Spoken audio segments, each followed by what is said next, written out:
Assalamualaikum warahmatullahi wabarakatuh. Apa kabar Bapak Ibu semua para calon tamu ya Allah yang akan berangkat ke Baitullah? Saat ini perkenalkan, nama saya Asna Indrianti dari tim Aldaut Barokah Utama akan memberikan tips apa aja yang akan dibawa untuk berangkat umroh.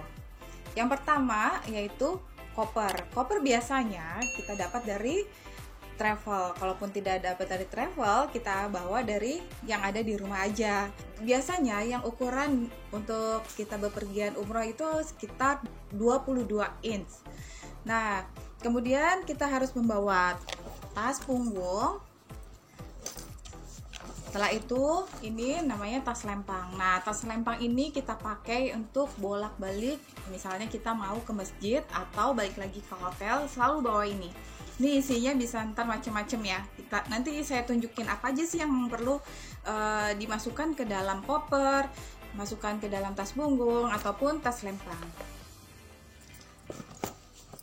Next, setelah itu inilah beberapa barang yang perlu kita bawa. Yang pertama yang penting adalah obat. Obat lebih baik kita bawa dari Indonesia aja. Ini adalah obat-obat yang sehari kalau misalnya kita pusing atau mual atau misalnya lagi buang air besar. Nah, itu selalu ada. Insya Allah selalu ada di rumah. Nah, lebih baik bawa dari Indonesia. Kenapa? Karena kalau kita beli di sana, yang satu lebih mahal, yang kedua kemungkinan kurang cocok obatnya sama kita. Nah, di sini ada beberapa obat. Bisa ditunjukkan di sini ada beberapa obat yang biasanya jamaah umroh suka bawa. Bisa untuk masuk angin atau untuk misalnya BAB.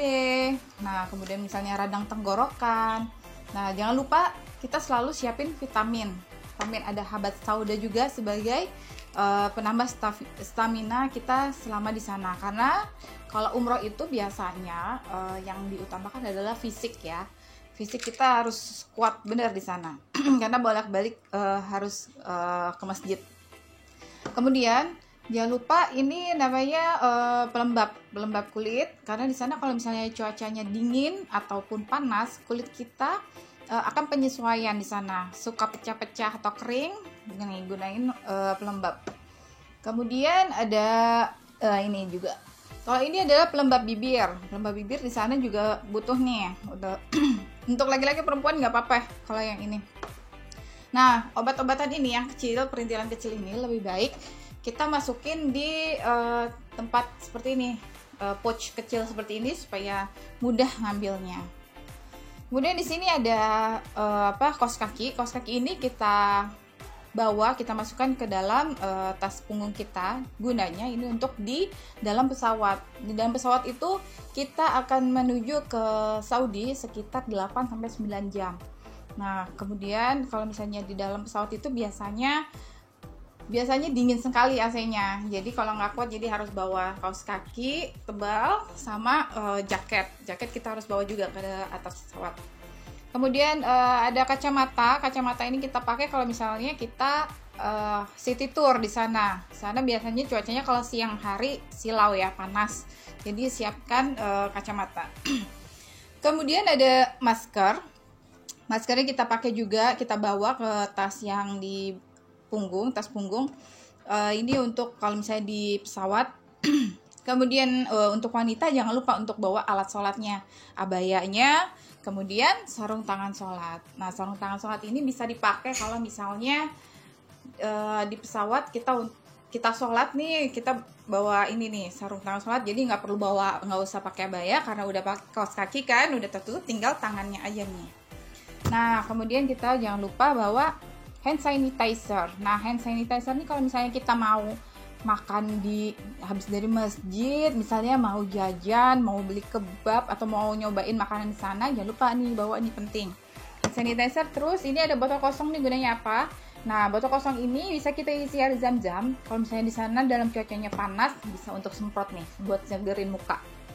Nah, kemudian kalau misalnya kita naik pesawat transit, nah, kalau mau nyegerin mulut, misalnya mau sikat gigi, nih bawa aja sikat gigi yang seperti ini ya, yang kecil yang buat travel.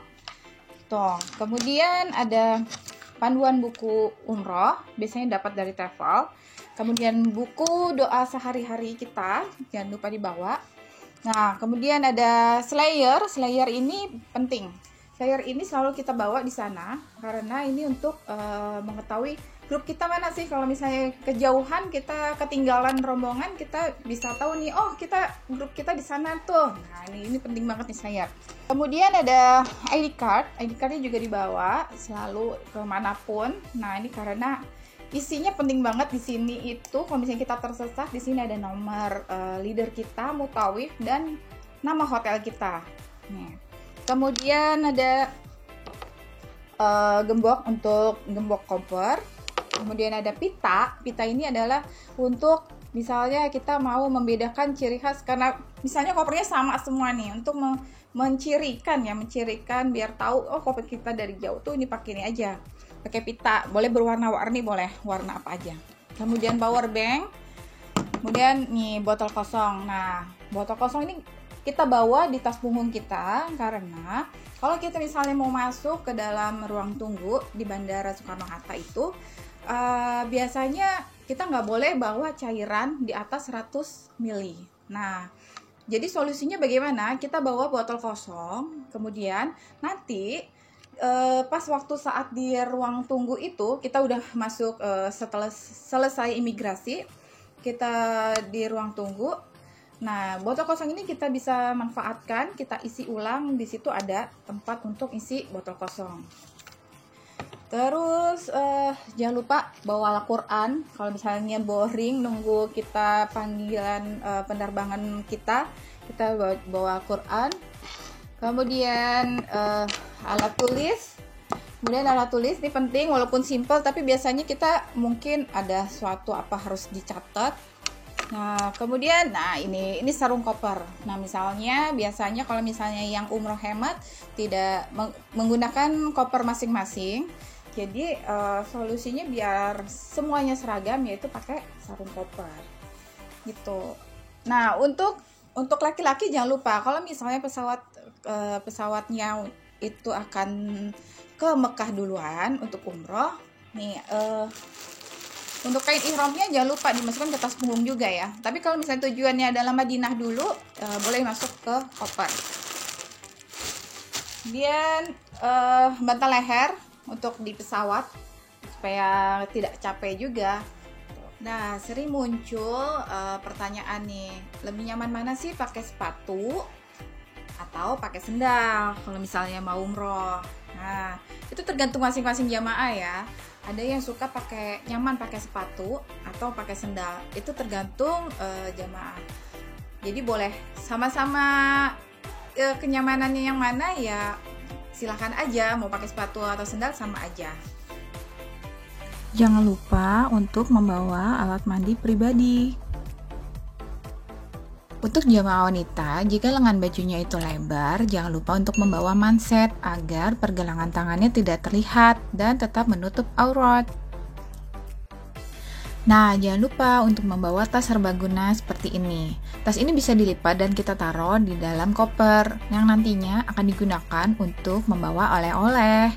Nah, kalau misalnya mau beli di sana juga bisa. Oh ya, ini ada beberapa yang suka nanya, lebih baik kita bawa uang dari Indonesia berupa real atau kita bawa rupiah aja ya, nanti tukar di sana. Nah, saran saya kalau bisa kita bawa real dari Indonesia aja. Karena kalau misalnya kita udah nyampe sana, belum tentu kalau misalnya hotel kita deket sama money changer. Justru kalau misalnya hotelnya jauh, kita akan nyari-nyari dulu di mana letak money changernya. Nah, kemudian lebih baik kita bawa secukupnya saja, dan di sana bisa narik uang dengan ATM yang ada logonya Visa. Nah, yang ada logo Visa ini kita bisa ngambil di ATM di sana.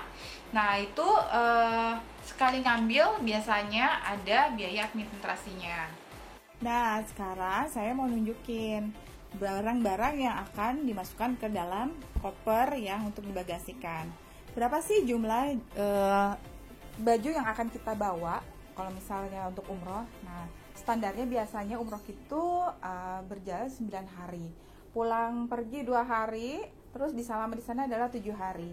Jadi, kalau saya biasanya membawa sekitar 5-6 potong baju. Kalau untuk umroh untuk wanita, tidak harus warna putih ya.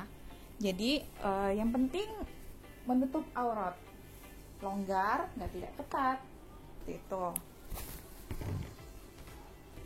Nah, kalau untuk ada yang nanya, bagusnya pakai kerudung yang bergo atau kerudung segi 4 sih gitu itu. Terus tergantung ya, mau pakai kerudung segi 4 juga nggak masalah, atau mau pakai kerudung bergo yang gede juga nggak masalah. Yang penting harus menutup aurat, menutup dada. Nah, kemudian ada baju tidur. Baju tidur cukup 3 potong aja. Selanjutnya ada sajadah. Sajadahnya kalau usahakan jangan yang terlalu tebal ya. Kemudian ada handuk. Ini kalau handuk biasanya di sana disiapin. Cuma ini untuk jaga-jaga aja kalau misalnya waktu kita datang dan masuk kamar handuknya belum siap. Nah, kemudian ada topi. Topi ini kalau untuk city tour, kalau misalnya lagi cuacanya panas banget, silau, kita bisa pakai topi. Kemudian ada sendal jepit, jangan lupa bawa itu juga kantong kresek. Nah, nanti kalau mau bolak-balik hotel dan masjid, emang nyamannya pakai sendal jepit nih. Ini masukin kresek, kalau bisa bawa kresek lagi buat double. Kemudian ada tempat kosmetik, biasanya buat wanita. Dan baju pakaian dalamnya kalau bisa secukupnya aja masuk dalam satu kantong.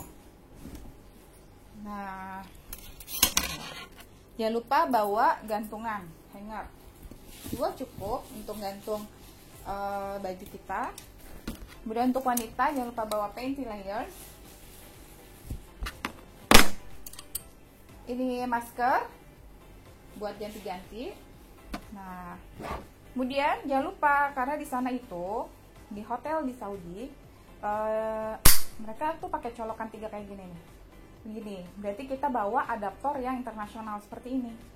Gitu. Nah, kemudian bawa sekalian colokan yang ini mungkin terlalu besar ya, yang agak kecil juga bisa. Nah, ini colokan seperti ini yang bisa untuk rame-rame teman sharing satu kamar. Gitu.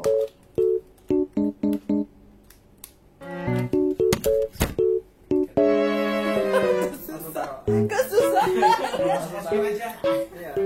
Oh, sorry. Tata. Oke, kita masukin. Nah, kemudian bawa payung kalau butuh untuk panas sana. Kemudian bawa daleman kerudung buat perempuan. Kaos kaki ganti cukup 4 potong, 4 pasang. Nah, ini deterjen buat kita nyuci di sana. Terus di sini ada hot cream kalau misalnya pegel-pegel habis tawaf sa'i, masukin ke dalam kantong, siapin kantong seperti ini ya, biar yang kecil-kecil itu tuh gampang nyarinya. Lotion, nah untuk lotion kalau misalnya dia lebih dari 100 ml lebih baik masukin ke koper. Kemudian ada lakban, ini biasanya untuk kalau misalnya terakhir nih buat oleh-oleh, sama spidol buat namain tasnya.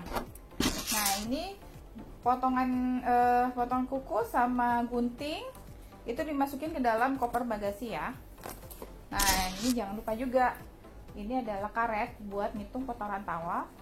Dan nih, kalau ini juga sama buat tasbih buat menghitung putaran tawaf juga. Masukin tempat yang kecil-kecil ini. Oke, sudah deh. Jangan lupa nanti digemuk ya. Tuh, siap berangkat. Oke, inilah yang bisa saya sampaikan informasi tentang apa aja sih yang kita bawa kalau misalnya kita mau umroh. Semoga informasinya bermanfaat. Jangan lupa jaga kesehatan dan jangan lupa untuk follow Instagram kita, Facebook kita, dan jangan lupa like, comment, share, and subscribe YouTube channel kita. Jika ada yang kurang jelas, boleh nulis komentar di bawah ini. Terima kasih. Alhamdulillah, jazakumullah khairan. Wassalamualaikum warahmatullahi wabarakatuh.